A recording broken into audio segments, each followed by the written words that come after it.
علم نشرح ہے، اکثر لوگوں کو یاد بھی ہوتی ہے اور نماز کے اندر بھی ہم اس کو پڑھتے ہیں۔ علم نشرح لک صدرک ووضعنا عنک وزرک الذی انقض ظہرک ورفعنا لک ذکرک۔ اس کا معنی یہ ہے، اے محبوب ہم نے تیرے لیے تیرے ذکر کو بلند کر دیا۔ اے محبوب ہم نے تیرے لیے تیرے ذکر کو بلند کر دیا۔ اس آیت پاک کے اندر اللہ پاک نے بلندی ذکر مصطفیٰ کا ذکر فرمایا ہے۔ نبی پاک کی ذکر کی بلندی کا اللہ پاک نے اس آیت میں بیان فرمایا ہے۔ اس آیت مبارکہ کی دو تفسیریں ہیں، ایک عقلی تفسیر ہے اور ایک نقلی تفسیر ہے۔ نقلی جعلی کے معنی میں نہیں، نقلی وہ جو روایات سے نقل کیا گیا احادیث کی روشنی میں اور قرآن کی روشنی میں، اس کو نقلی، عربی میں اس کو نقلی کہا جاتا ہے۔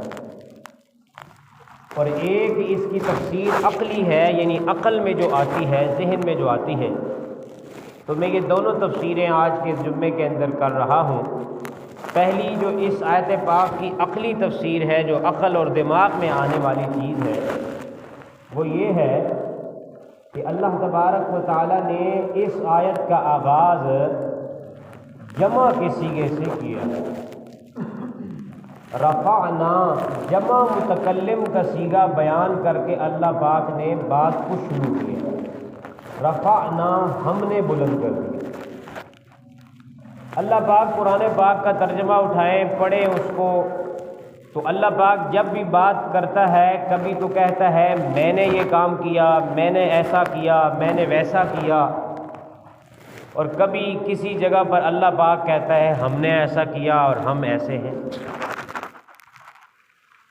قرآن پاک کی دوسری جگہ پہ اللہ تعالیٰ کہتا ہے انی انا اللہ رب العالمین، میں اللہ ہوں، میں تمام جہانوں کا پروردگار ہوں۔ ایک جگہ پر اللہ تعالیٰ یہ کہتا ہے انا نحن نزلنا الذکر وانا لہ لحافظون، ہم نے قرآن کو اتارا ہے اور ہم ہی قرآن کی حفاظت کرنے والے ہیں۔ ایک جگہ پہ اللہ تعالیٰ میں کہہ کر بات کو شروع کرتا ہے اور کبھی ہم کہہ کر بات کو شروع کرتا ہے۔ تو اللہ کی ذات تو وراء الورا ہے، وہ میں کے ذریعے بات شروع کرے یا ہم کہہ کر بات کو شروع کرے، دونوں صورتوں میں بات کی مضبوطی میں کوئی شک نہیں ہوتا۔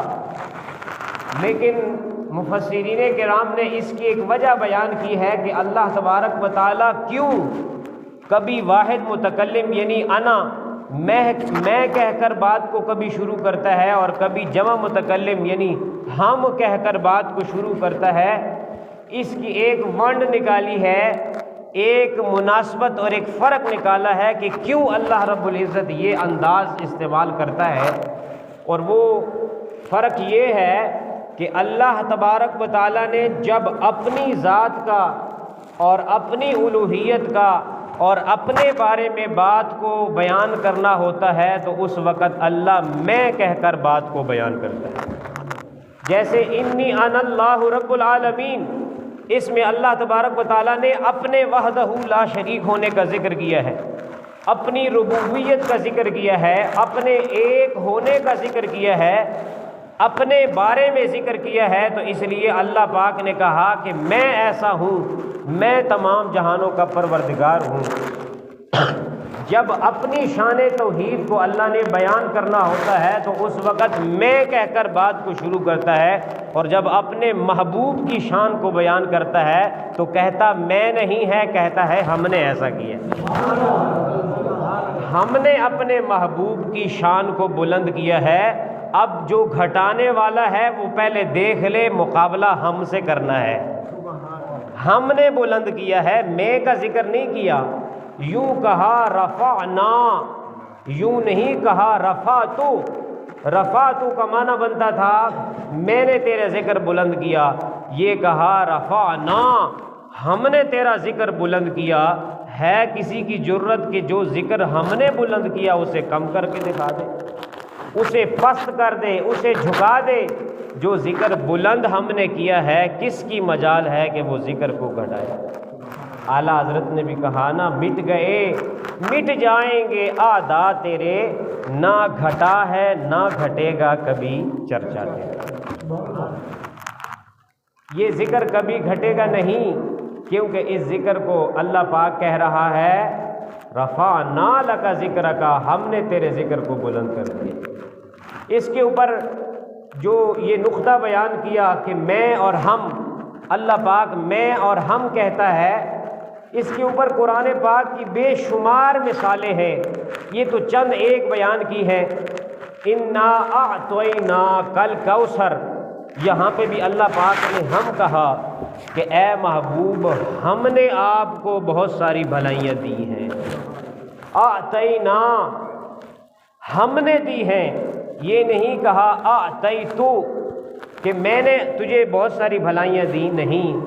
محبوب کے اوپر عطا کا جب ذکر آتا ہے تو اللہ پھر میں نہیں کہتا، اللہ کہتا ہے ہم نے آپ کو بہت سارے خزانے عطا کیے۔ تو یہاں پر بھی اپنے محبوب کی شان کا جب ذکر کرنا تھا تو اللہ تعالیٰ نے میں کہہ کر بات کو شروع نہیں کیا، بلکہ شروع کیا انا، ہم نے، اعطینا، ہم نے تمہیں عطا کر دیا۔ تو یہ دو باتیں آپ نے سمجھ لیں کہ اللہ پاک کبھی کسی جگہ پر میں کہہ کر بات کو شروع کرتا ہے، اور کبھی جمع متکلم کے صیغہ یعنی ہم کہہ کر بات کو شروع کرتا ہے۔ یہ رفعنا لک ذکرک کی عقلی تفسیر ہے جو عقل اور دماغ میں آنے والی ہے۔ ابھی جو اس کی جو تفسیر الہی ہے یا قرآن و حدیث کی روشنی میں جو اس کی تفسیر ہے، ہمیں اس طرف ابھی نہیں آئے۔ فرمایا وَرَفَعْنَا لَكَ ذِكْرَكَ، اے محبوب ہم نے اونچا کر دیا تیرے لیے تیرے ذکر کو۔ حضرات گرامی، رفعنا کے بعد لفظ کون سا آتا ہے؟ لکا۔ ورفعنا لکا ذکر کا ٹوٹل اس آیت پاک میں 3 لفظ ہیں، رفعنا اور دوسرا لکا اور تیسرا لفظ ہے ذکرک۔ تینوں لفظوں کے اندر اللہ پاک نے اپنے محبوب کی شان اور عظمت کو بیان کیا۔ لفظوں کے اندر کیسے بیان کیا؟ جمع متکلم یعنی ہم کہہ کر کیسے بلند کیا، اس کا ذکر آپ سن چکے۔ لکا، اس کا معنی ہے اے محبوب ہم نے جو ذکر بلند کیا ہے، لکا وہ تیرے لیے ہم نے بلند کیے، تیرے خوشنودی کے لیے اور تجھے خوش کرنے کے لیے، تجھے راضی کرنے کے لیے ہم نے تیرا ذکر بلند کیا ہے۔ اب قرآن پاک کی دوسری آیتیں اٹھا لیں، دوسری جگہوں کو دیکھ لیں، جو کام بھی ہوتا ہے اللہ پاک وہاں پہ لی کہتا ہے، لکا نہیں کہتا۔ اللہ کہتا ہے لی، یہ کام بھی میرے لیے ہے، یہ کام تم نے کرنا ہے میری رضا کے لیے، عبادت کرنی ہے میری رضا کے لیے، نماز پڑھنی ہے میری رضا کے لیے، روزہ رکھنا ہے لی، نماز پڑھنی ہے لی۔ لی کا معنی ہے میرے لیے، کہ سارے کام میرے لیے کرنے ہیں۔ لیکن اللہ پاک یہاں پہ رفعنا لی نہیں بولا، اللہ نے فرمایا رفعنا لکا، محبوب ہم نے جو تیرا ذکر بلند کیا اپنے لیے نہیں ہے بلکہ تیرے لیے بلند کیا، تیری خوشنودی کے لیے، تیری رضا کے لیے ہم نے تیرا ذکر بلند کیا، ہم نے اپنے لیے تیرا ذکر بلند نہیں کیا۔ رفعنا لکا، تیرے لیے ہم نے تیرا ذکر بلند کر دیا۔ اور اس کا ترجمہ یہیں پر پورا ہوتا ہے جب ترجمہ یوں کیا جائے کہ محبوب تیرے لیے ہم نے تیرے ذکر کو بلند کیا۔ کافی ترجمہ لوگ اس طرح بھی کرتے ہیں، یا کئی تراجم جو قرآن پاک کے ترجمے ہوتے ہیں وہ اس طرح ہوتے ہیں کہ ہم نے تیرا ذکر بلند کر دیا، ہم نے تیرا ذکر بلند کر دیا۔ یہ ترجمہ ادھورا ہے، یہ مکمل ترجمہ نہیں ہے، کیونکہ اس ترجمے میں لکا کا ترجمہ رہ جاتا ہے۔ مکمل ترجمہ یہ نہیں ہم نے تیرا ذکر بلند کیا، یہ مکمل ترجمہ نہیں، مکمل ترجمہ یہ ہے کہ تیرے لیے تیرا ذکر بلند کر دیا۔ یہ اس کا مکمل ترجمہ ہے کہ اللہ پاک اپنے محبوب کو اشارہ کر رہا ہے کہ اے محبوب ہم نے تجھے راضی کرنے کے لیے اور تجھے خوش کرنے کے لیے تیرا ذکر ہم نے بلند کر دیا۔ اب سوال ہوتا ہے کہ لکا کا ذکر کیے بغیر بھی مطلب سمجھ میں آ جانا تھا۔ اگر لکا تیرے لیے اس لفظ کا ذکر نہ بھی اللہ پاک کرتا، صرف یوں کہہ دیتا رفعنا ذکرک، اے محبوب ہم نے تیرا ذکر بلند کر دیا، اتنی بات بھی اللہ پاک کرتا تو سمجھ میں آ جانی تھی۔ لکا کا ذکر نہ بھی کرتا تو سمجھ بات آ جانی تھی کہ اللہ پاک نے یہی کہا کہ محبوب تیرا ذکر ہم نے اونچا کر دیا ہے، بلند کر دیا ہے، تو پھر لکا کا ذکر اللہ پاک نے کیا ہی کیوں؟ اس وجہ سے کہ اللہ پاک یہ کہتا ہے کہ یہ میرا محبوب جب عمرہ کرنے کے لیے، حج کرنے کے لیے جاتا ہے، اپنے پاؤں سے جوتیاں اتار لیتا ہے اور پھر میدان عرفات میں مزدلفہ میں یہ دعا کے لیے جب ہاتھ اٹھاتا ہے تو یہ کہتا ہے لبیک اللہم لبیک لبیک لا شریک لک لبیک ان الحمد والنعمت لک والملک لا شریک لک۔ جب یہ دعا کرتا ہے تو ہر وقت لکا یہ بولتا ہے، تو اس وقت یہ لکا بول کر میری طرف اشارہ کر رہا ہوتا ہے، میرے لیے لکا، یا اللہ تیرے لیے ہی ساری حمدیں ہیں، تیرے لیے ہی ساری نعمتیں ہیں، تیرے لیے ہی سارے احسانات ہیں، تیری ہی بارگاہ میں ہم حاضر ہیں، تجھ سے ہی ہم دعا کرتے ہیں، سارے کام تیرے لیے ہی ہے۔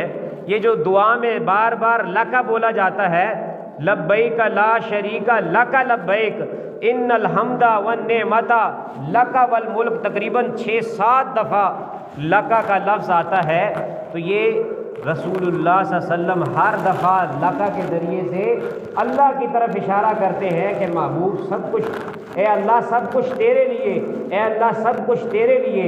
جب محبوب نے اتنی دفعہ لکا کہا تو پھر اللہ نے بھی کہا کہ پھر ہم بھی لکا کہہ ہی دیتے ہیں، ورفعنا لکا ذکرک، ہم نے جو ذکر بلند کیا ہے وہ اپنے لیے نہیں ہے بلکہ لکا تیرے لیے ہم نے بلند کیا۔ اللہ پھر محبت کا بدلہ تو دیتا ہے نا، محبت وہ اتنی محبت کہہ رہا ہے کہ زمین سے لکا لکا کہی جا رہا ہے، اللہ نے پھر کہا کہ ورفعنا لکا ذکرک، ہم نے ذکر بلند کیا اپنے لیے نہیں بلکہ تیرے لیے ہم نے بلند کر دیا۔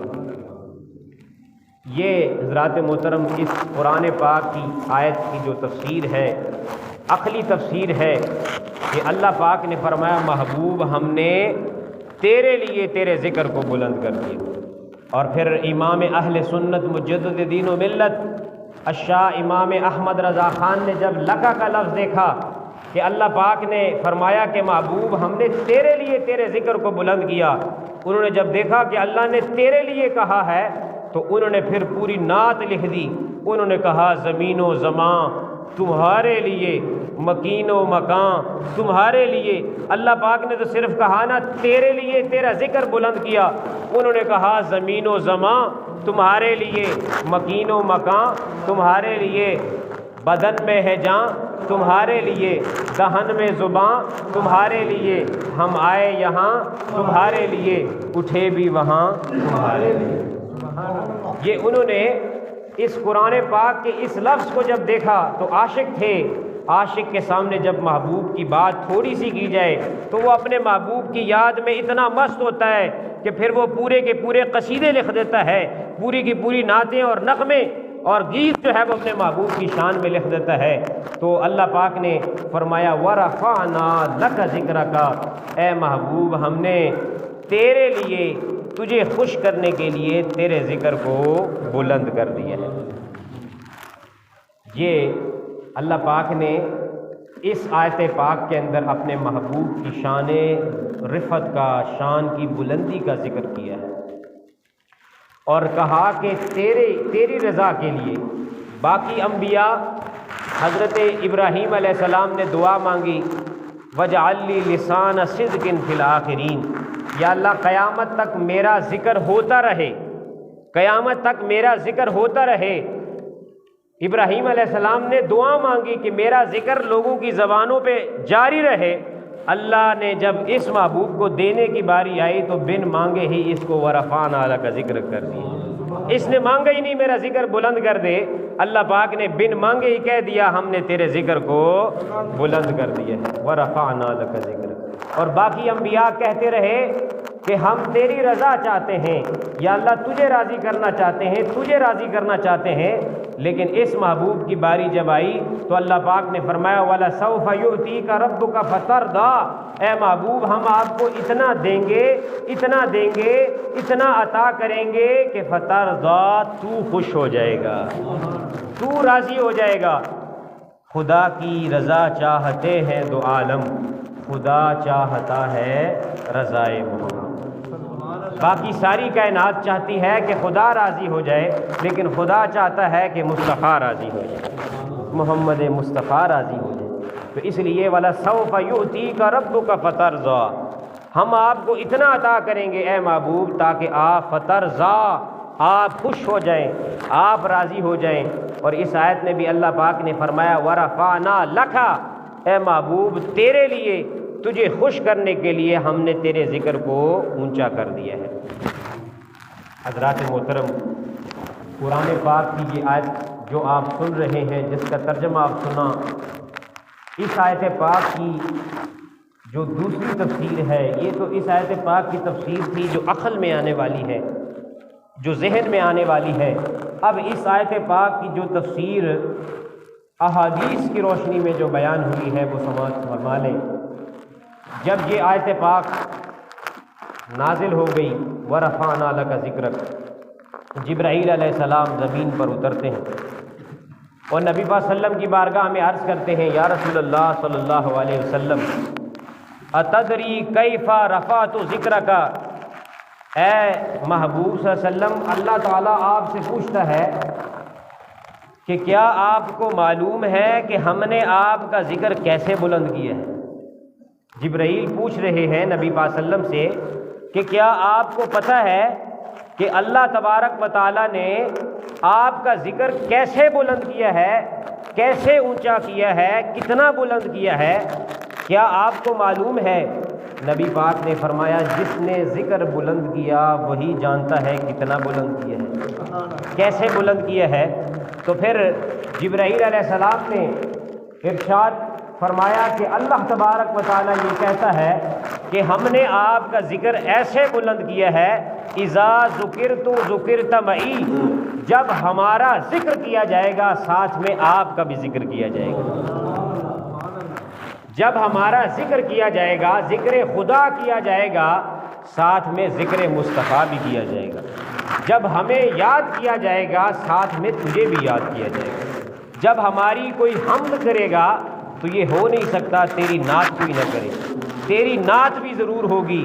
یہ ہے اس طرح، اس طریقے سے ہم نے تیرے ذکر کو بلند کر دیا۔ یہ اللہ تبارک و تعالیٰ نے ذکر کو بلندی کا ایک صورت بیان کی ہے کہ ہم نے اپنے محبوب کے ذکر کو کس طریقے سے بلند کیا ہے کہ جہاں پر ذکر خدا ہوگا وہاں ساتھ میں ذکر مصطفیٰ ہوگا۔ اور ایک روایت کے اندر اس طرح کے لفظ ہیں، فرمایا لا اسکر الا اذا ذکرت معی، اللہ پاک نے فرمایا کہ مجھے یاد نہ کیا جائے جب تک میرے ساتھ میرے مصطفیٰ کا ذکر نہ کیا جائے۔ اس وقت تک میرا ذکر قبول ہی نہیں ہے جب تک میرے ساتھ میرے مصطفیٰ کا ذکر نہ کیا جائے۔ اس وقت تک میرا ذکر نہ کرو جب تک میرے ذکر کے ساتھ میرے مصطفیٰ کا ذکر نہیں کرو۔ یہ ہے اللہ پاک نے فرمایا ہم نے تیرا ذکر تیرے لیے بلند کر دیا۔ اس کی ایک بہت بڑی مثال امام مکی بن ابی طالب رحمۃ اللہ علیہ نے پیش کی ہے کہ اللہ تبارک و تعالیٰ نے کس طریقے سے اپنے محبوب کے ذکر کو بلند کیا اور کس طریقے سے اپنے محبوب کے ذکر کو اپنے ذکر کے ساتھ ملا دیا کہ جہاں اللہ کا نام آتا ہے وہاں ساتھ میں رسول کا بھی نام آتا ہے، جہاں اللہ کا ذکر ہوتا ہے وہاں ساتھ رسول کا بھی ذکر ہوتا ہے۔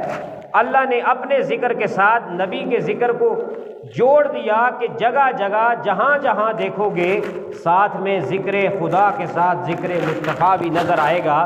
اس کی ایک مثال انہوں نے کہا کہ لا الہ الا اللہ محمد الرسول اللہ کے اندر بھی موجود ہے۔ اس کی ایک مثال کہ اپنے ذکر کے ساتھ نبی کے ذکر کو جوڑا، انہوں نے کہا کہ اس کی ایک مثال کلمہ طیبہ کے اندر موجود ہے۔ کس طرح کہ کلمہ طیبہ کے اندر دو مضمون ذکر ہے، ایک مضمون توحید ہے اور ایک مضمون رسالت کا ہے۔ ایک میں اللہ تبارک و تعالیٰ نے اپنے رب ہونے کا ذکر کیا ہے، اپنے معبود برحق ہونے کا ذکر کیا، اور اسی کے دوسرے جملے کے اندر اللہ نے اپنے محبوب کے رسول ہونے کا ذکر کیا ہے۔ جو کلمہ طیبہ ہے جس کو ہم پڑھتے ہیں، اس میں دو چیزوں کا ذکر ہے، لا الہ الا اللہ یہ توحید کا ذکر ہے، محمد الرسول اللہ یہ رسالت کا ذکر ہے۔ دو الگ چیزیں ہیں، دو مختلف جملے ہیں، اور پوری دنیا کا ضابطہ یہ ہے جب دو انڈیپینڈنٹ جملے، دو مختلف جملے کسی ایک عبارت کے اندر جمع ہو جاتے ہیں تو درمیان میں فرق کرنے کے لیے اور فاصلہ کرنے کے لیے اردو میں اور لگایا جاتا ہے، انگلش کے اندر کوما لگتا ہے، بیچ میں اینڈ کا لفظ لگتا ہے، اور عربی میں واو حرف عطف، واو عاطفہ درمیان میں لگتی ہے، جس سے فرق ہو جاتا ہے کہ پہلا جملہ اور ہے، دوسرا جملہ اور ہے۔ جب اس وقت یہ معاملہ ہوتا ہے جب دونوں جملے مختلف ہوتے ہیں، یہاں پہ بھی دونوں جملے مختلف ہیں۔ لا الہ الا اللہ یہ اور جملہ ہے، اس میں توحید کا ذکر ہے، بات الا اللہ پہ پوری ہو گئی۔ محمد الرسول اللہ یہ نیا جملہ ہے، اس میں کوئی دوسری مختلف بات بیان ہوئی ہے، وہی پہلے والی بات بیان نہیں ہوئی۔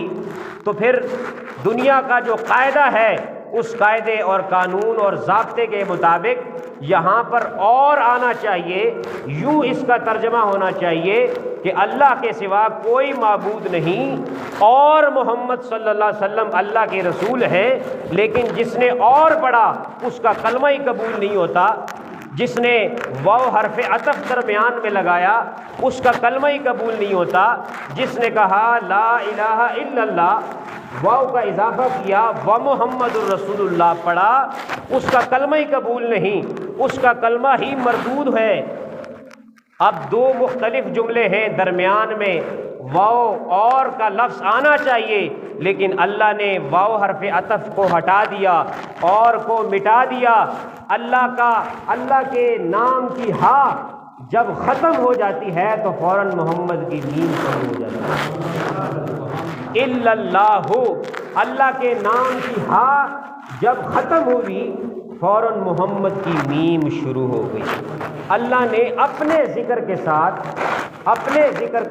اپنے نبی کے نام کو اس طرح سے جوڑ دیا ہے کہ درمیان میں واو حرف عطف کا اضافہ اللہ نے گوارا نہیں سمجھا، اور کا لفظ اللہ تبارک و تعالیٰ نے گوارا نہ کیا کہ میرے اور میرے محبوب کے درمیان اور کا لفظ آ جائے، اور کہے گا کوئی تو فرق پیدا ہو جائے گا، فاصلہ ہو جائے گا، لہٰذا جس نے اور کہا اس کا کلمہ ہی قبول نہیں، جس نے اور کے بغیر میں اور میرے مصطفیٰ کو ملایا، میرا نام اور میرے مصطفیٰ کا نام جس نے ملایا اسی کا کلمہ قبول کیا جائے گا، اسی کا کلمہ مقبول و منظور شمار ہوگا۔ لا الہ الا اللہ محمد رسول اللہ، اس میں ورفعنا لک ذکرک کی نظیر ہمارے سامنے موجود ہے کہ اللہ نے کس طریقے سے اپنے ذکر کے ساتھ اپنے محبوب مصطفیٰ کے ذکر کو اللہ نے ملا دیا۔ حضرات محترم، اس کی ایک اور مثال تفسیر کبیر کے اندر موجود ہے۔ امام رازی رحمۃ اللہ علیہ نے لکھا ہے کہ ایک مرتبہ سیدنا ابو بکر صدیق رضی اللہ تعالی عنہ کو نبی پاک صلی اللہ علیہ وسلم نے ایک انگوٹھی پکڑائی اور کہا کہ اس انگوٹھی کے اوپر اللہ کا نام لکھوا کے آ جاؤ۔ اس انگوٹھی پر کس کا نام؟ اللہ کا نام لکھوا کر آ جاؤ۔ حضرت ابو بکر صدیق نقاش کے پاس پہنچتے ہیں اور اسے کہتے ہیں کہ اس انگوٹھی کے اوپر اللہ کا بھی نام لکھ دو اور ساتھ میں اس کے رسول کا بھی نام لکھ دو۔ وہ نقاش اس کے اوپر اللہ کا بھی نام لکھ دیتا ہے اور رسول کا نام بھی لکھ دیتا ہے۔ وہ انگوٹھی لے کر دوبارہ جاتا ہے، جب تک مسجد نبوی پہنچا نہیں ہوتا، مسجد نبوی جب تک پہنچا نہیں ہوتا اس وقت تک انگوٹھی کے اوپر صرف 2 ہی نام ہوتے ہیں، لیکن جب مسجد نبوی کے اندر ابوبکر صدیق داخل ہو جاتے ہیں تو اسی انگوٹھی پر پھر 3 نام لکھے ہوئے ہوتے ہیں، 3 نام لکھے ہوتے ہیں۔ نبی پاک جب انگوٹھی کو دیکھتے ہیں تو کہتے ہیں ما هذه الزوائد، اے ابوبکر صدیق یہ اضافہ کیا ہے؟ میں نے تمہیں کہا تھا کہ اس پر اللہ کا نام لکھوا کے لانا ہے، تم اس کے اوپر 3 نام، میرا بھی نام اور ساتھ میں اپنا نام بھی لکھوا کے لائے ہو، صرف اللہ کا نام لکھوانے کو بولا تھا۔ تو ابوبکر صدیق رضی اللہ تعالی عنہ نے کہا یا رسول اللہ صلی اللہ علیہ وسلم، جہاں تک میرے نام کا معاملہ ہے مجھے نہیں پتا کہ میرا نام اس انگوٹھی پر کیسے لکھا گیا، لیکن آپ کا نام میں نے ہی لکھوایا ہے، میں نے ہی اس انگوٹھی والے کو کہا تھا کہ اس پر میرے رسول کا نام بھی لکھ دے، مجھے گوارا نہیں تھا کہ اللہ کے نام سے آپ کا نام جدا ہو جائے، اس واسطے اللہ کے نام کے ساتھ میں نے آپ کا نام بھی لکھوا دیا۔ اسی وقت جبرائیل علیہ السلام زمین پر اترتے ہیں اور کہتے ہیں یا رسول اللہ صلی اللہ علیہ وسلم، جس طرح ابوبکر صدیق کو یہ گوارا نہیں تھا کہ ہمارے نام سے آپ کا نام جدا ہو جائے، اسی طرح ہمیں بھی یہ گوارا نہیں تھا کہ آپ کے نام سے ابوبکر کا نام جدا ہو۔ تو یہ ہے ذکر خدا کرے اور ذکر مصطفیٰ نہ کرے، ہمارے منہ میں ہو ایسی زبان خدا نہ کرے۔ یہ ہے اللہ پاک نے اسی کو بیان فرمایا وَرَفَعْنَا لَكَ ذِكْرَكَ، اے محبوب ہم نے تیرے لیے تیرے ذکر کو بلند کر دیا۔ اس کا ایک معنی کیا؟ ذکر کی بلندی کا ایک معنی کیا ہے؟ ایک معنی یہ ہے کہ اللہ پاک نے فرمایا کہ ہم نے اپنے ذکر کے ساتھ تیرے ذکر کو جوڑ دیا ہے۔ جہاں اللہ اللہ ہوگا وہاں پہ یا رسول اللہ بھی ہوگا، جہاں پہ یا اللہ لکھا ہوا نظر آئے گا وہاں یا رسول اللہ بھی لکھا ہوا نظر آئے گا، جہاں نعرہ تکبیر ہوگا وہاں نعرہ رسالت بھی ضرور ہوگا، جہاں کوئی ذکر خدا کرے گا ذکر مصطفیٰ بھی ضرور کرے گا، کہ ہم نے تیرے ذکر کو اپنے ذکر کے ساتھ ملا دیا ہے۔ اب ہمارا ایسا ہو نہیں سکتا کہ کسی محفل میں ہمارا ذکر ہو اور تمہارا ذکر نہ ہو، ایسی کوئی محفل ہی نہیں ہوگی جس میں ہمارا تو ذکر ہو اور آپ کا ذکر نہ ہو۔ تو ایک معنی اس کا یہ ہے کہ اللہ پاک نے اپنے ذکر کے ساتھ اپنے محبوب کے ذکر کو ملا دیا۔ اب اسی کا دوسرا اور آخری معنی کہ اللہ نے اپنے محبوب کے ذکر کو بلند کیسے کیا۔ پہلا معنی تو یہ سمجھ میں آیا کہ ذکر خدا اور ہے، ذکر مصطفیٰ اور ہے، لیکن جس مجلس میں اور جس جگہ پر ذکر خدا ہوگا تو ساتھ میں ذکر مصطفیٰ لازمی ہوگا۔ پہلے معنی سے تو یہی سمجھ آیا کہ ذکر خدا اور ہے، ذکر مصطفیٰ اور ہے۔ ذکر خدا جو کرے گا تو ذکر مصطفیٰ بھی ساتھ میں کرے گا، ذکر مصطفیٰ کرے گا تو ذکر خدا بھی کرے گا، یہ پہلا معنی۔ لیکن دوسرا معنی جو مفسرین کرام نے بیان کیا ہے وہ یہ کہ اللہ تبارک و تعالیٰ نے بیان فرمایا وَرَفَعْنَا لَكَ ذِكْرَكَ کہہ کر اللہ نے فرمایا جَعَلْتُكَ ذِكْرَكَ مِنْ ذِكْرِي، کہ اے محبوب ہم نے تیرے ذکر کو اپنا ذکر بنا دیا ہے۔ اب جب تیرا ذکر ہو گیا کسی مجلس میں، کسی محفل میں تیرا ذکر ہو گیا، ہمارا ذکر چاہے ہو یا نہ ہو بس تیرا ہو گیا، ہم سمجھ لیں گے کہ ہمارا ذکر بھی ہو گیا۔ تیرا ذکر جو کرے گا، جو ذکر مصطفیٰ کر لے گا، ساری رات ذکر مصطفیٰ کر لے گا، ہم سمجھ لیں گے کہ اس نے ذکر خدا بھی کر لیا۔ فَمَنْ ذَكَرَكَ ذَكَرَنِي، جس نے ساری رات تیرا ذکر کیا سمجھ لیں گے کہ اس نے ہمارا بھی ذکر کیا۔ ساری رات گزر جائے اور وہ تیرے زلفوں کا ذکر کرتا رہے، ساری رات گزر جائے اور وہ تیرے لب و لخسار کا ذکر کرتا رہے، ساری رات گزر جائے اور وہ تیرے حسین زلفوں کا ذکر کرتا رہے، تیرے حسین ہاتھوں کا ذکر کرے، تیرے حسین پاؤں کا ذکر کرے، ساری رات تیرے ہی ذکر میں گزر جائے، ہمارا کچھ ذکر نہ ہو، ہم سمجھ لیں گے کہ جہاں تیرا ذکر ہو گیا ساتھ میں سمجھ لیا ہمارا بھی ذکر۔ تکبیر، نعرہ رسالت، نعرہ حیدری، غلام ہے غلام ہے رسول کے غلام ہے، غلام ہے غلام ہے رسول کے غلام ہے، غلام یہ رسول میں بہت بھی قبول تو فرمایا تیرا ذکر جس نے کر لیا، تجھے جس نے یاد کر لیا، تیری نعت جس جگہ ہو گئی، ہماری حمد نہ بھی ہوئی تو کوئی بات نہیں ہے، کیونکہ تیرا ذکر ہی تو ہمارا ذکر ہے۔ جس نے تیرا ذکر کر لیا اس نے گویا ہمارا بھی ذکر کر لیا۔ تو اس معنی کے مطابق ذکر ایک ہو لیکن ثواب ڈبل کا مل جائے گا۔ پہلا جو معنی تھا اس میں تھا